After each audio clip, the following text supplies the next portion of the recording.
Hi havia una vegada, en un país molt i molt proper, un virus que era conegut amb el nom de coronavirus. Aquest virus, com tothom que es posa una corona al nom o al cap, volia conquerir tot el món. I com que no tenia cames, l'única manera que tenia de fer-ho era anar saltant de persona en persona.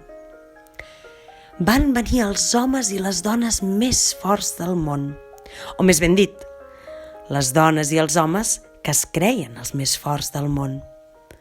Però cap va ser capaç de guanyar el virus, ja que aquest era tan i tan petit que sempre sabia com esquivar els cops.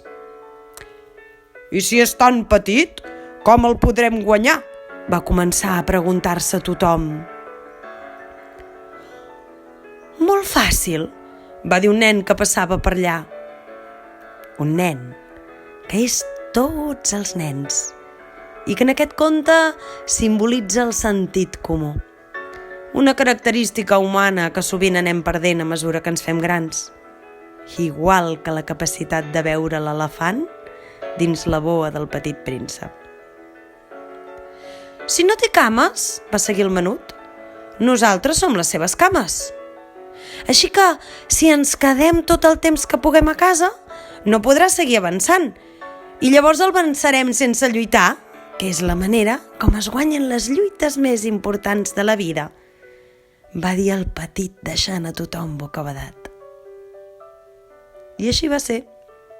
Com tots els nens i les nenes van quedar-se 2 setmanes a casa.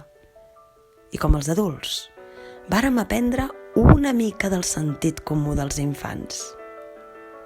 Així va ser, com tothom va tenir temps de tornar a llegir El Petit Príncep i entendre'l.